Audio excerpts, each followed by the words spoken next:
आप समस्त दर्शकों का डीसी मैथ्स पॉइंट में हार्दिक स्वागत, तहे दिल से अभिनंदन। आज हम एक बहुत ही इंटरेस्टिंग और बहुत ही इम्पोर्टेंट टॉपिक को पढ़ने जा रहे हैं। ये आपकी 9th क्लास से लेकर 9, 10th, 11th, 12th कॉलेज वगैरह में आता रहता है।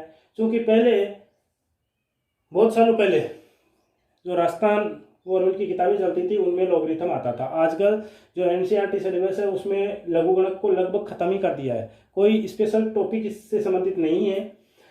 और ये इतना इम्पोर्टेंट है कि केमिस्ट्री में काम में आता है, फिजिक्स में काम में आता है, हर जगह हर फील्ड में इसका अपना अनुप्रयोग है। तो आज हम लघुगणक के बारे में पढ़ेंगे कि लघुगणक क्या होता है। तो देखिए, लघुगणक एक फलन है, एक फंक्शन है। ये इस प्रकार से लिखा जाता है log a base n equal x। देखो मैंने कैसे लिखा है, क्या पढ़ेंगे इसको, log a बेस n या log n बेस a। इसको बेस आधार बोलते हैं, इसको क्या बोलते हैं, बेस आधार बोलते हैं। तो इसको क्या पढ़ेंगे, log n आधार a या log आधार a n। वैसे सही तरीका इसको पढ़ने का है log n आधार a। ठीक है। यहां पर जो बात है वो ये है कि इनकी कुछ कंडीशन होती है कि a कैसा लेना है, n कैसा लेना है, और इनके अकॉर्डिंग x आपको मिलेगा, क्या मिलेगा वो देखिए। तो देखिए, इसमें कंडीशन लगाई जाती है कि जहां a है वो पॉजिटिव होना चाहिए, a पॉजिटिव होना चाहिए, लेकिन 1 के बराबर नहीं होना चाहिए। log किस आधार के लिए परिभाषित होता है, log पॉजिटिव आधार के लिए परिभाषित होता है। यहां माइनस का यदि मान होगा तो ये परिभाषित नहीं होगा, ये केवल पॉजिटिव आधार के लिए ही परिभाषित होता है। लेकिन इसमें a बराबर 0 भी नहीं होना चाहिए, सॉरी a बराबर 1 नहीं होना चाहिए, a बराबर 1 नहीं होना चाहिए। पॉजिटिव तो होना ही होना चाहिए, लेकिन a बराबर 1 नहीं होना चाहिए। दूसरी बात, जो n है वो हमेशा पॉजिटिव नंबर के लिए ही डिफाइन होता है। यदि जैसे आप कहो कि -2 का log क्या होगा, तो ये डिफाइन ही नहीं होगा। तो इसका जो प्रांत है वो आपका 0 से इंफिनिटी है, ओपन इंटरवल में 0 से इंफिनिटी है, 0 से इंफिनिटी है। तो इसका ये तो हो गया प्रांत, डोमेन। कौन, ये log का जो प्रांत होता है वो 0 से इंफिनिटी होता है, यानी धनात्मक संख्या होती है। और जो आधार होता है वो पॉजिटिव तो होता ही होता है, लेकिन 1 के बराबर नहीं होता। क्लियर। और इसका जो ये परिसर है, रेंज है, रेंज आपका समस्त वास्तविक संख्या हो सकती है। इसका मान माइनस में भी आ सकता है, प्लस में भी आ सकता है, कैसे भी आ सकता है। अब यहां थोड़ा सा मैं इसको और विस्तृत लिख दूं कि log n बेस a बराबर, यदि आपके पास x है तो आप इसको ऐसे लिख सकते हो। कैसे, ये जो है ये x इसकी पावर में आ जाएगा, यानी ये हो जाएगा 1 की घात x। देखिए क्या कर रहा हूं, इसको यहां लेके जा रहा हूं, 1 की घात x बराबर n,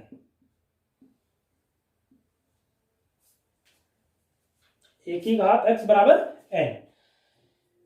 एक चीज और देख लेते हैं कि ये जो x है, जो लघुगणक का वैल्यू जो है, जो x आएगा, इसके दो भाग होते हैं। एक तो होता है पूर्णांश और एक होता है अपूर्णांश या भिन्नांश। अपूर्णांश या इसको भिन्नांश भी बोलते हैं।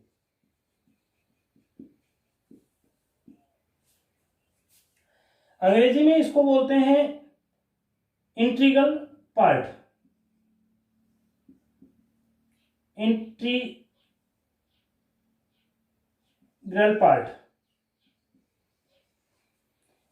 पार्ट, और इसको बोलते हैं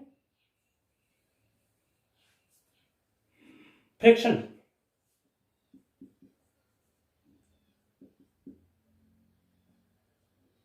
CTIUN, फ्रैक्शनल पार्ट और इंटीग्रल पार्ट। अब दो नाम, इनके अन्य नाम भी एक तो कैरेक्टरिस्टिक और एक मेंटेंसा। इसको अंग्रेजी में, ये पार्ट, इसको अंग्रेजी में कैरेक्टरिस्टिक बोलते हैं। Characteristic, CHARACTERISTIC, characteristic. और इसको मेंटेंसा बोलते हैं, MANTISSA। देखिए, जो लघुगणक का जो सॉल्यूशन आना है, जो प्रांत है, जो परिसर आएगा, लघुगणक का जो परिसर आएगा, मान लिया x आएगा, ये x दो भागों से मिलकर बना हुआ होता है, एक तो पूर्णांश भाग और एक अपूर्णांश भाग। एक तो क्या होता है, पूर्णांश, और एक अपूर्णांश यानी भिन्नांश। पूर्णांश को हम इंटीग्रल पार्ट भी बोलते हैं और इसको फ्रैक्शनल पार्ट बोलते हैं। इंटीग्रल पार्ट को हम, ये जो पूर्णांश है, इसको कैरेक्टरिस्टिक के नाम से भी जानते हैं, और इसको मेंटेंसा के नाम से भी जानते हैं। अब ये चीज क्या होती है, देखिए भाई साहब, जैसे मान लीजिए आपके पास इस प्रकार का आया, ठीक है, इस प्रकार का आया, तो यहां पर ये जो भाग है, ये आपका पूर्णांश कहलाएगा, और जो पॉइंट के बाद में आ रहा है वो आपका अपूर्णांश कहलाएगा। यह आपका कैरेक्टरिस्टिक कहलाएगा, और ये आपका जो पार्ट है वो मेंटेंसा कहलाएगा, मेंटिसा कहलाएगा। ओके, तो जो लघुगणक है, लघुगणक का जो सॉल्यूशन आएगा वो इस प्रकार से यदि आ रहा है, जैसे यहाँ 25.5454 आ रहा है, तो यहाँ पर ये जो दशमलव के बाईं ओर का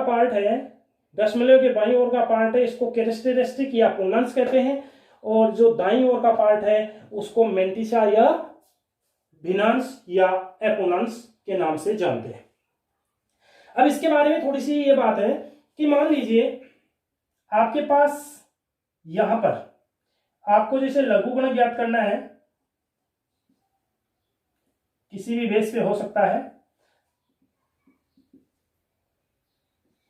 इसका ज्ञात करना है, इसका लघुगणक ज्ञात करना है, तो ये जो कैरेक्टरिस्टिक है कितने अंक का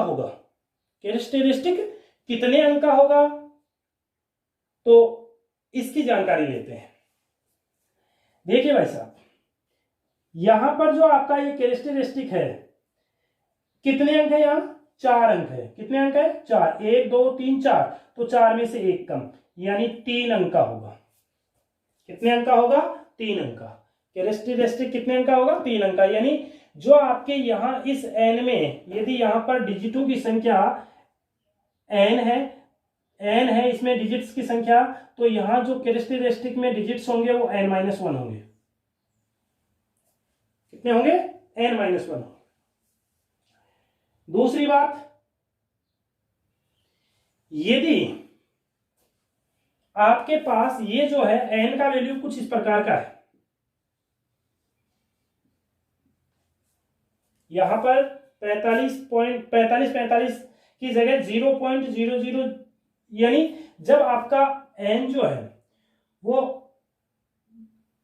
ग्रेटर हो 1 से ग्रेटर हो, तब आपके पूर्णांश में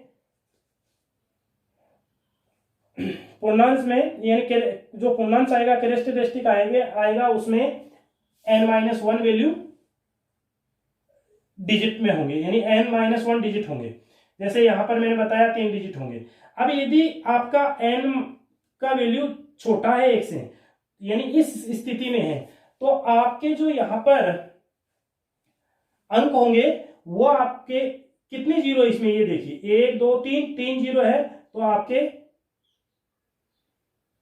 -2, माइनस का 2 आपका दशमलव भाग होगा, यानी इसमें जो शून्यों की संख्या होगी वो 2 होगी। अब इसका जो लघुगणक को हम सिंप्लीफाई करेंगे, इसका जो भी x का वैल्यू आएगा उसमें जो भिन्नांश में 0 होगी इससे 1 कम होगी, इससे 1 कम होगी। कितनी? 3, तो 3 से 1। ओके, तो इस प्रकार से ये आपका कैरेक्टरिस्टिक और मेंटेनेंस होता है। तो ये जो है वो कैरेक्टरिस्टिक कहलाता है, ये आपका मेंटेनेंस कहलाता है। अब हम आगे बढ़ते हैं, उतार लीजिए इसको, उतारो तो।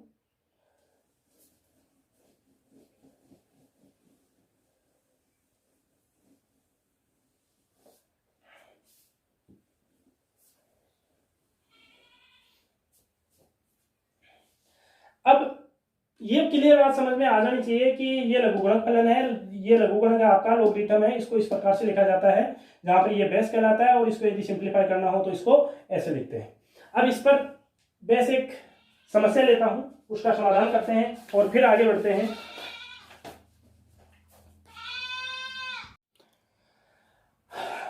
इस पर बेसिक प्रॉब्लम ले लेते हैं और फिर आगे बढ़ते हैं।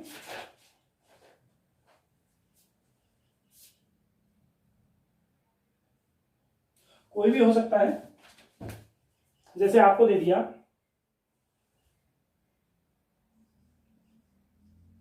कि log 32 आधार 2 बराबर, यहां पर x ही दे दिया और बोला कि x का वैल्यू फाइंड आउट कीजिए, x का मान निकालिए। तो आप क्या करोगे, इसको ऐसे लिखोगे, 2 इसके पावर में जाएगा यहां, यानी x पावर में जाएगा, ये हो गया 32, 32 को आप लिख सकते हो 2 की घात 5, तो x का मान कितना आएगा? 5 आएगा। तो log 32 का आधार 2 पर जो मान आना है वो कितना है? 5। ठीक है, इस प्रकार इसका ये वैल्यू निकालते हैं। अब इसके बारे में थोड़ी सी और चर्चा कर लेते हैं। ये जो आपका लघुगणक है, यहां पर यदि a बराबर e हो, a बराबर e हो, यानी e का मान होता है 2.72 से 2.73 के बीच में होता है। यदि e बेस है, आधार e हो, तो हमेशा ध्यान रखिए ये जो लघुगणक फलन है इसको हम बोलेंगे नेपियर लघुगणक।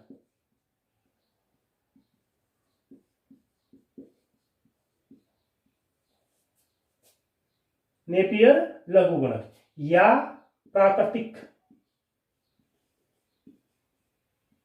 लघुगणक।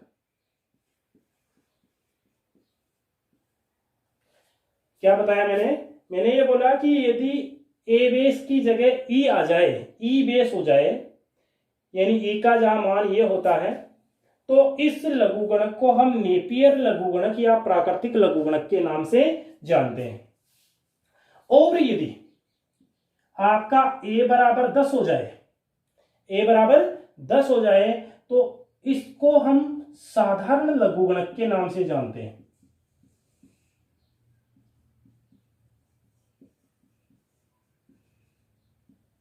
क्लियर हो जाना चाहिए।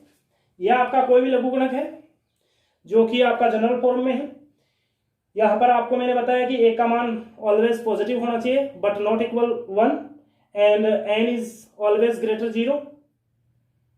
ठीक है, इसको इस प्रकार से लिखा जा सकता है। अभी मैंने एक एग्जांपल करके आपको बताया। अब यहां पर यदि हम इस बेस को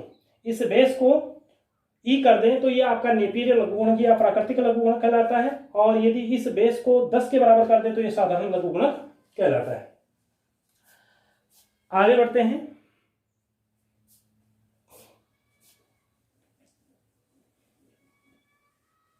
मान लीजिए आपके पास कुछ संख्याएं हैं, a1 is greater a2 is greater a3 is greater a4 is greater a5 dot an। अब आप यदि यहां इस बेस पर को यहां ऑपरेट करो, a1n log a2n log a3n dot dot log ann, यानी जब बेस बढ़ते हुए क्रम में है तो जो log का मान आना है, जो लघुगणक का सरलतम जो वैल्यू आना है वो घटते हुए क्रम में आएगा, सॉरी बढ़ते हुए। यदि ये घटते हुए क्रम में है यानी a1 इज ग्रेटर a2 है तो आपका जो log है वो बढ़ते हुए क्रम में होगा, यानी यदि बेस बड़ा है तो उस लघुगणक का मान छोटा होता है। बेस बड़ा, जिस लघुगणक का आधार बड़ा है उस लघुगणक का मान छोटा होगा, और जिस लघुगणक का मान आधार छोटा है उस लघुगणक का जो वैल्यू है वो आपका बड़ा होगा। तो इसको नोट लगा के लिख लीजिए, बहुत काम की चीज है।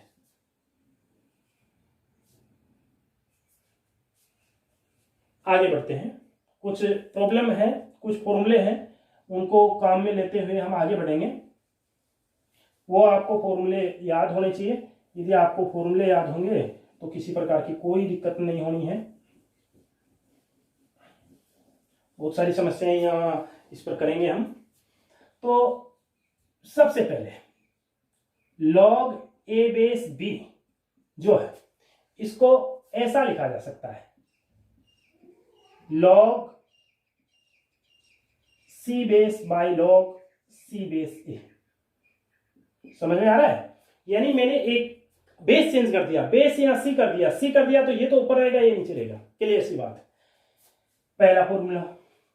दूसरा फॉर्मूला है log a बेस b कहीं लिखा हुआ है तो इसका जो मान होगा 1/log b बेस a होगा, b बेस a होगा। यानी ये आपस में एक दूसरे में चेंज हो जाते हैं, आपस में एक दूसरे में चेंज होंगे तो इस प्रकार से इसको लिखा जाएगा।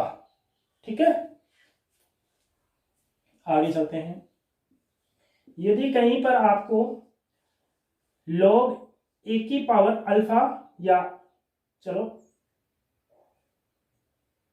x की पावर m लिखा हुआ मिले तो यहां पर हमेशा ध्यान रखने की बात है, यहां m आगे आ जाएगा और log a x हो जाएगा, घात आगे आ जाती है।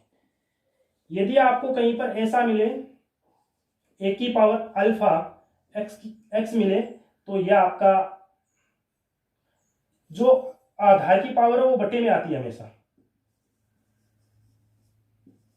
ये हो जाता है। इसी का विस्तृत रूप में यहां लिख रहा हूं। दोनों ऊपर वालों को यानी 3 और 4 को यदि मिला दूं, a की पावर अल्फा और x की पावर m, तो ऊपर तीसरे फॉर्मूले से m आगे आएगा और चौथे फॉर्मूले से अल्फा नीचे आएगा। ओके, तो ये हो गया।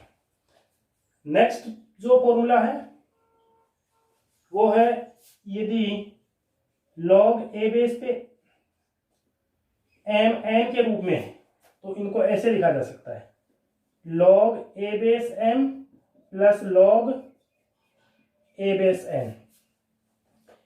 नेक्स्ट फॉर्मूला है यदि log a base m by n है तो इसको ऐसे लिखा जा सकता है, log a base m minus log a base n।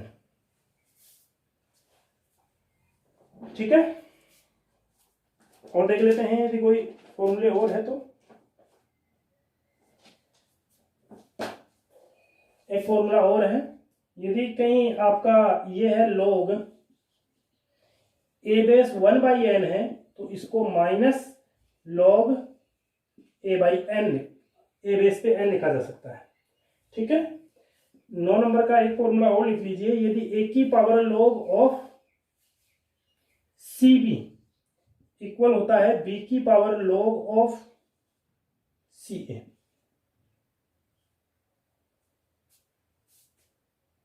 ठीक है, दूसरी बात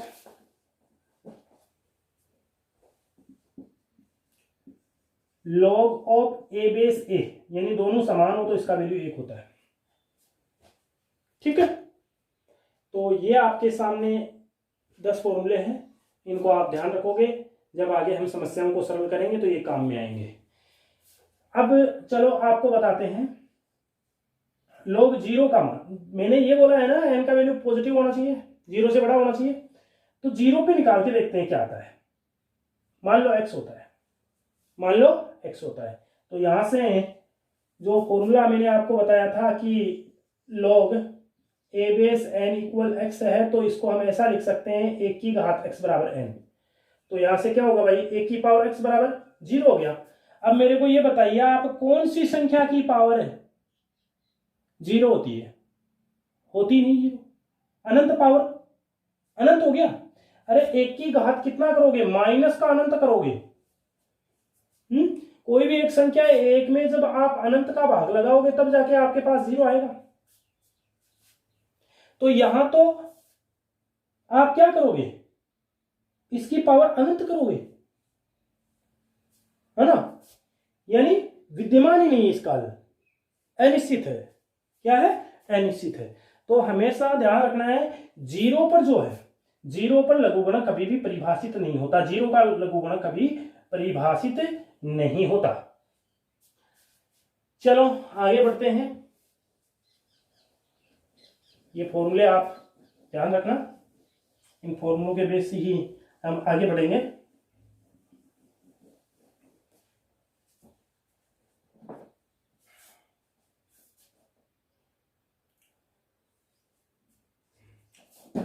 log a बेस 1 का वैल्यू कितना होता है? सपोज करते हैं x होता है, x होता है तो a की पावर x बराबर 1। तो आप मेरे को बताइए कि a कोई संख्या है, कोई पॉजिटिव नंबर है, आपको पता है कोई भी पॉजिटिव नंबर है लेकिन एक नहीं है, तो x का मान कितना होना चाहिए इसको एक करने के लिए? जीरो होना चाहिए। किसी भी संख्या की घात जीरो है तो ही उसका वैल्यू एक होता है, तो यहां पर क्या हो गया, इसका वैल्यू जीरो हो गया।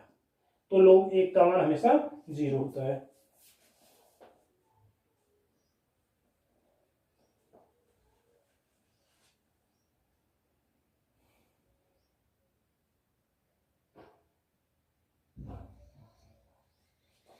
एक चीज और ध्यान रखने की है, मान लीजिए आपके पास ये समस्या है, यदि log of m base a is greater b है, ठीक है, तो आपके पास क्या सॉल्यूशन होना है?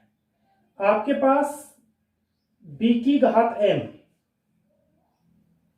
सॉरी a इज ग्रेटर होना है b की घात m और a इज लेस होना है b की घात m।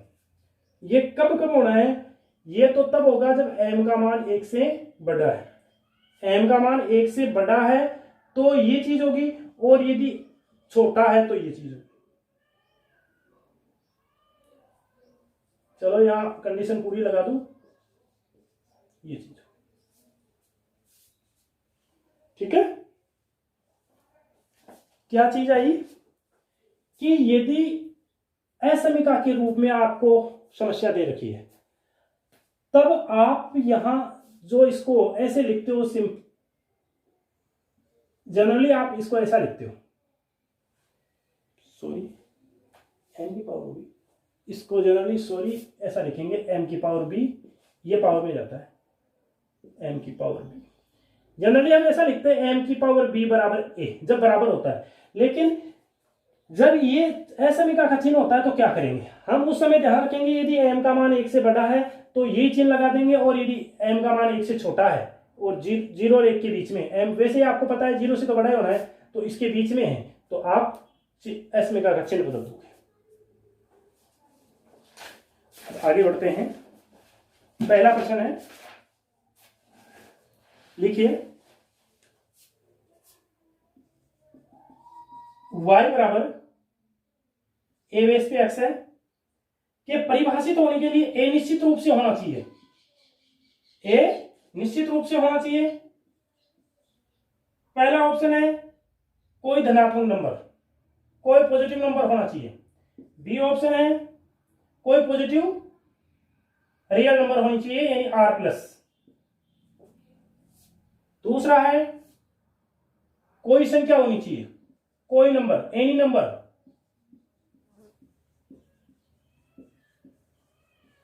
सी ऑप्शन होना चाहिए ये, और डी ऑप्शन होना चाहिए कोई भी पॉजिटिव वैल्यू, कोई भी positive value but not equal 1। देखो क्या कह रहा है, आपको कह रहा है कि एक कोई फलन दिया हुआ है, लघुगणकीय फलन है, ये परिभाषित होने के लिए एक का मान क्या होना चाहिए। ये बोल रहा है कि केवल धनात्मक वास्तविक संख्या होनी चाहिए, धनात्मक वास्तविक संख्या होनी चाहिए, या कोई भी संख्या चल सकती है, या फिर एक से छोटा होना चाहिए या बराबर होना चाहिए, या फिर सभी वास्तविक संख्या लेकिन एक नहीं होना चाहिए। तो आपको बताया था a is positive but a not equal 0, तो सॉरी नॉट इक्वल 1।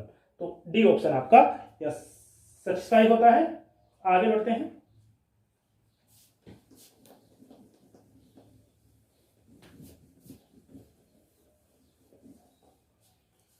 क्योंकि अपना जो फॉर्मूला है उसको लिख के रखते हैं।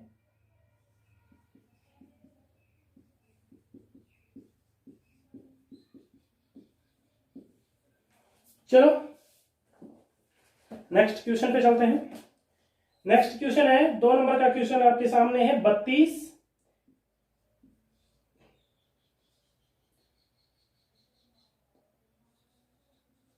का लघुगणक किस बेस पे, 2√2 पे। ये कह रहा है 32, यहां ये 4 की पावर 1/5 है, ठीक है। 2√2 पे क्या मान होगा, क्लियर लिख देता हूं एक बार और, 2√2 32 5 4, इसका मान बताना है। तो सपोज करते हैं इसका मान x होगा, इसका मान क्या होगा, x होगा। दिखाई तो दे रहा है, दिखाई दे रहा है, कोई दिक्कत नहीं है। अब मैं इस नियम के अनुसार एक ही घात x जाएगा, तो इससे 2√2 की घात क्या जाएगा, x जाएगा, बराबर 32 और ये जाएगा। इसको क्या लिख सकता हूं, 2 की घात 1 गुणा 2 की घात आधा की पावर x। इसको क्या लिखा जा सकता है, 2 की घात 5 लिखा जा सकता है, किसको, 32 को, गुणा 4 की घात 1/5।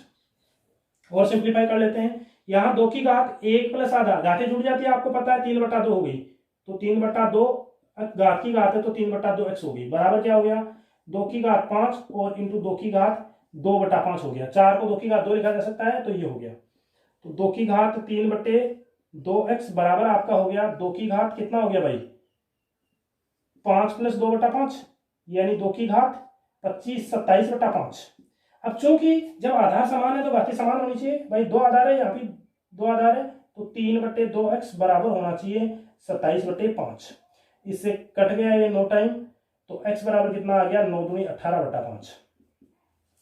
आपके पास जो यहाँ ऑप्शन दिए गए हैं, पहला ऑप्शन आपको दिया गया है 3.6, बी ऑप्शन दिया गया है 5, सी ऑप्शन दिया गया है 5.6 और डी ऑप्शन दिया गया है नन ऑफ दीज।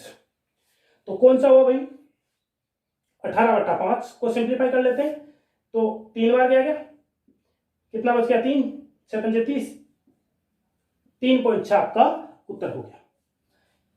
कोई डाउट नहीं होना चाहिए, दोबारा देख लीजिए। आपको कह रहा है कि 32 5√4 इस प्रकार से लिखा हुआ है, इसका 2√2 पर लघुगणक का मान होगा। तो मैंने क्या किया, इस फॉर्मूले के अकॉर्डिंग इसको लिख दिया, ये चीज होगी। घातों को सिंप्लीफाई किया, यहाँ √2 है तो इसको 2 की घात आधी लिखा जा सकता है, 32 को 2 की घात 5 लिखा जा सकता है, 4 की घात 1/5 हो गया। कर्णीगत है ये 4, ये ऐसा है, ये छोटा सा 5, ये कर्णीगत होता है, इसको कर्णीगत बोलते हैं, और इसको लिखने का जो तरीका होता है ऐसा होता है। तो ये हो गया, इसको सिंप्लीफाई कर लिया, आपका उत्तर आपके सामने है। आगे चलते हैं। आगे कह रहा है, तीसरा क्वेश्चन है, log 2/7 है, क्या है। पहला ऑप्शन आपको दिया है एक पूर्णांक है, एक मूल नंबर,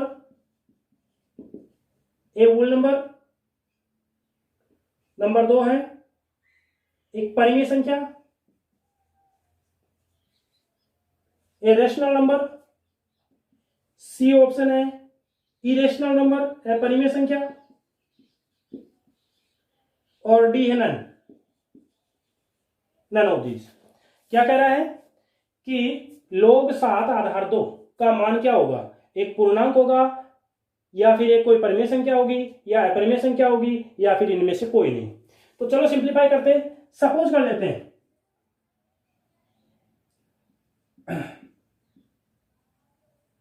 सपोज दैट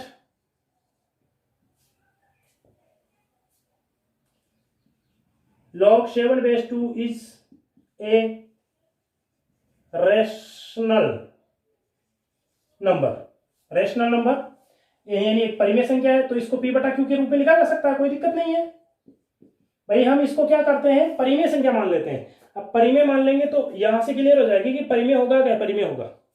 ठीक है, तो चलो करते हैं, क्या करें, p बटा q मान लो, क्यों रेशनल नंबर माना है और हम जानते हैं रेशनल नंबर को इस प्रकार लिखा जा सकता है। अब ये फॉर्मूला अप्लाई कीजिए, 2 की घात क्या बनेगा, 2 की घात p बटा q बनेगा बराबर 7 की घात 1। q को उधर गुणा कर दीजिए, 2 की घात p बनेगा और ये 7 की घात q बनेगा। अब जरा देखिए 2 की घात आप चाहे कुछ ही कीजिए, एक सम संख्या रहेगी कि नहीं। अब आप मेरे को बताओ 7 की घात आप ऐसी क्या कर दोगे कि ये सम संख्या बन जाए, ये विषम है, 7 विषम है। अब विषम की पावर चाहे कुछ भी करो आप, क्या बनेगा, विषम ही रहेगा, इधर सम ही रहेगा। तो क्या देख रहे हो, सम बराबर विषम, क्या होता है सम और विषम, कभी बराबर नहीं होता। तो आपने ये गलत मान लिया था कि ये रेशनल नंबर है, ये एक परिमेय संख्या है। आपने यहाँ p बटा q लिख दिया था, p बटा q को आधार मान के आपने काम किया था, यानी कॉन्ट्राडिक्शन आ गया, यहाँ विरोधाभास हो गया कि ये परिमेय संख्या नहीं है। अब भाई साहब जब परिमेय संख्या नहीं है तो पूर्णांक भी नहीं होगा, तो ये दोनों ऑप्शन गए, कौन सा बचा, अपरिमेय, तो 100% अपरिमेय होगा। क्लियर, आगे बढ़ते हैं।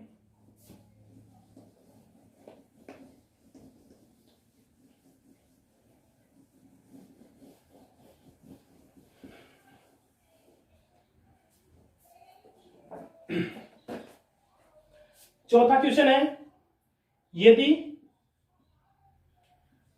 log 2 आधार 7 बराबर m है तो log 28 आधार 49 बराबर क्या होगा।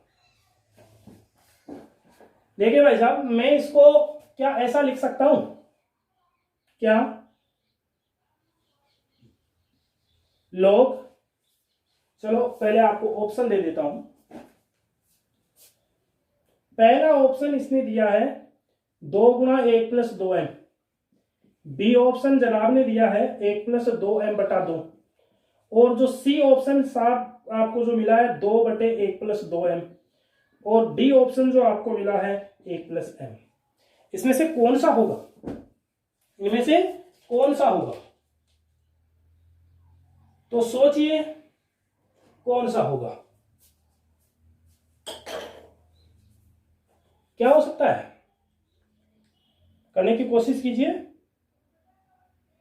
दिमाग को दौड़ाइए।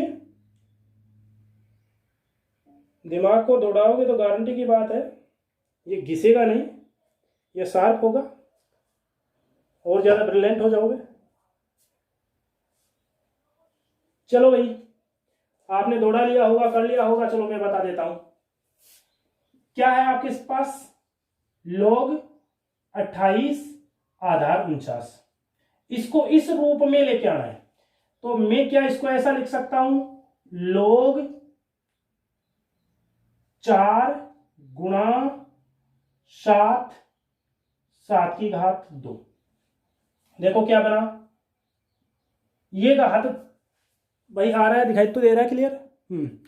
ये जो घात 2 है ये आपकी नीचे आ जाएगी यहां, किस फॉर्मूले से, इस फॉर्मूले से, log 1 की घात अल्फा x की घात m बराबर क्या होता है, m upon alpha log alpha ax, ये होता है। तो यहां से ये घात 2 जो है वो बटे में आ जाएगी, ये क्या हो गया, log 4 को मैं 2 की घात 2 लिख दूं गुणा 7।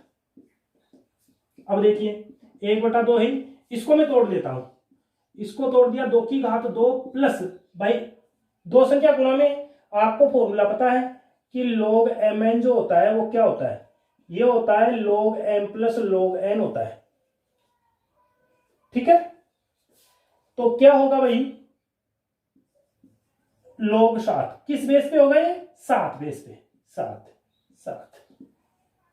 अभी देखिए 1/2 यहां से क्या हो गया, 2 log 2 बेस 7 प्लस इसका वैल्यू क्या होता है ना, अभी बताया जब बेस और ये दोनों चीज समान होती है तो 1 हो गया, इसका वैल्यू समेट यहां से पुटअप कर दिया जो गिवन है, 1/2 2m प्लस 1 हो गया।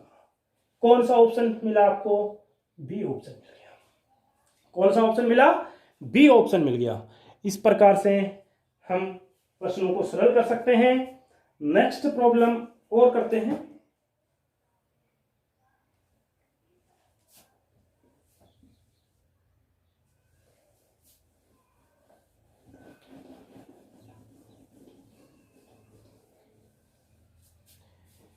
क्या कह रहा है, 5 नंबर का प्रॉब्लम है कि यदि log e base a plus B बटा 2 बराबर 1/2 log ऑफ e बेस पे a plus log e base पे b, तो a व b के बीच में क्या रिलेशन होगा, a एंड b के बीच, between relation a and b। क्या कह रहा है कि ये आपको एक दिया हुआ है और बोल रहा है ए और बी के बीच में क्या रिलेशन होगा। अब दोनों के बीच में रिलेशन फाइंड आउट करना है। पहला जो आपका है ए बराबर बी आ रहा है, बी ऑप्शन जो है ए बराबर 1/b/2 है, सी ऑप्शन जो है ए बराबर 2b है, और जो डी ऑप्शन है वो ए बराबर b/3 है। क्लियर। अब देखिए जनाब, क्या मैं इसको ऐसा लिख सकता हूं, log ई को बार बार लिखने की जरूरत नहीं है, ध्यान रख लो कि ई बेस है, नेचुरल लॉग है। इसको मैं पावर में ले जाऊं तो सबसे पहले तो इसको क्या मैं ऐसे लिख सकता हूं, दोनों को जोड़ में है तो गुणा में लिख दूंगा।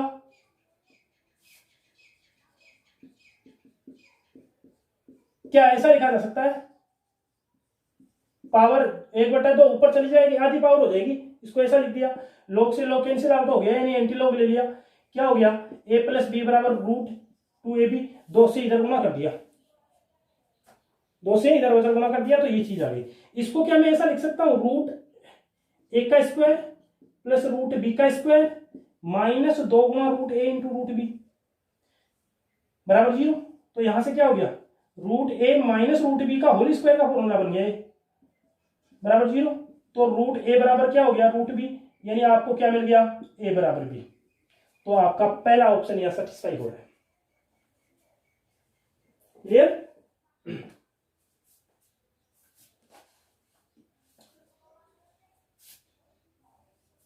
आगे चलते हैं।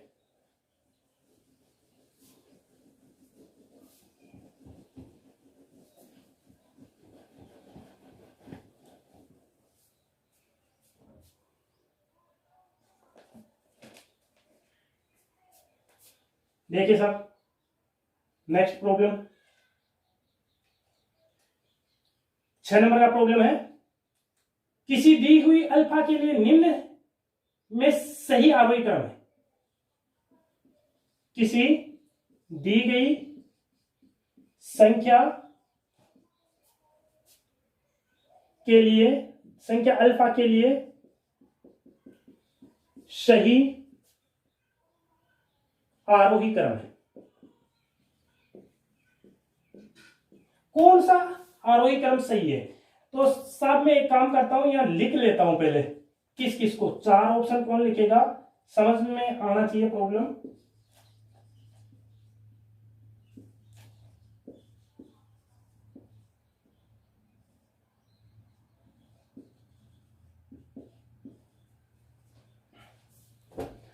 आपको इसको आरोही क्रम में बताना है। आप तो भाई साहब ये बता दो सबसे बड़ा कौन सा, सबसे छोटा कौन सा। अभी मैंने बताया था कि यदि यहां पर ये वैल्यू सेम है, समान है, तो जिसका आधार बड़ा है वो वास्तव में छोटी है, जिसका आधार बड़ा है वो वास्तव में छोटी है। तो सबसे छोटी कौन सी होगी, कौन सा आधार सबसे छोटा है, 1 नंबर पे ये आएगा, सबसे छोटा आधार है। तो सबसे बड़ा आधार है तो सबसे बड़ा मान देगा, सबसे बड़ा मान देगा। तो सबसे छोटा मान कौन देगा, सबसे छोटा मान ये देगा 1 नंबर पे, सबसे छोटा आरोही में लिखना है सबसे छोटे, पहले इसको लिखेंगे। फिर 2 नंबर पे कौन आएगा, ये इसका मान देखो 2.72 होता है, या 2.72 और 2.73 के बीच में होता है, किसका, ई का वैल्यू। तो 2 नंबर पे ये आएगा, 3 नंबर पे ये आ गया, 4 नंबर पे ये आ गया। तो सबसे बड़ा कौन होगा, सबसे बड़ा कौन होगा, जिसका आधार सबसे छोटा है वो बड़ा होगा। तो सॉरी मैं उल्टा लिख दिया इसको, 4 नंबर पे ये होगा, सबसे छोटा ये मान होगा, फिर छोटा ये मान होगा 2 नंबर पे, फिर 3 नंबर पे ये और 4 नंबर पे ये। ठीक है, तो सबसे छोटे कौन सा होगा, सबसे छोटा, समालिस्ट, लिस्ट होगा ये। ठीक है, और ये ग्रेटर होगा,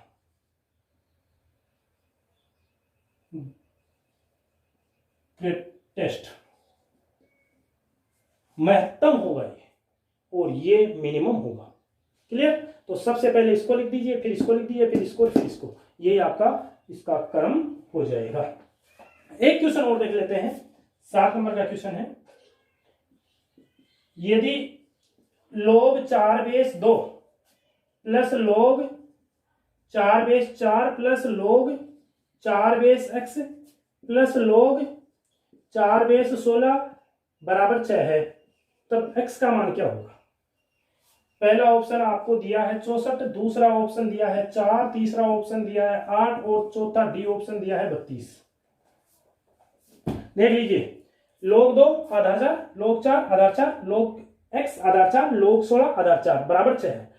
भाई साहब आपको पता है कि जब log गुणा में होता है, log जोड़ में होता है, तो उनको गुणा में लिखा जा सकता है, सेम बेस है, तो इसको क्या लिख दूं, log बेस को कर दूं 4, 2 गुणा 4 गुणा x गुणा 16 बराबर 6।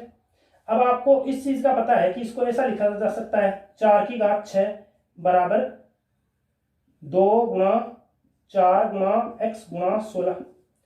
इसको क्या मैं ऐसे लिख दूं क्या, कैसे, x बराबर ये 4 गुणा 4 गुणा 4 गुणा 4 गुणा 4 गुणा 4 6 लिख दिया, बटे 2 गुणा 4 गुणा 16। देखना भाई, 4 से 4 कट गया, 4 से ये एक 4 बार, ये 4 से 4 गया, और इससे 2 बार गया, कितना बार, 4 16 16 गुणा 32, कौन सा ऑप्शन हो गया, 32 ऑप्शन हो गया। ठीक है, तो इस प्रकार से इन समस्याओं को हम आसानी से सरल कर सकते हैं, बहुत ही आसान है, तो लघुगणक से घबराने की जरूरत नहीं है। अब हम आगे कल देखेंगे, तो कल ये जो भी फॉर्मूले हैं लघुगणक के वो आपको याद होने चाहिए। यदि आपको लघुगणक अच्छा लगा है तो प्लीज़ इसको सब्सक्राइब कीजिए, बेल आइकन दबा दीजिए, ताकि समय पर आपको सूचना मिल सके, और इसको ज़्यादा से ज़्यादा शेयर कीजिए।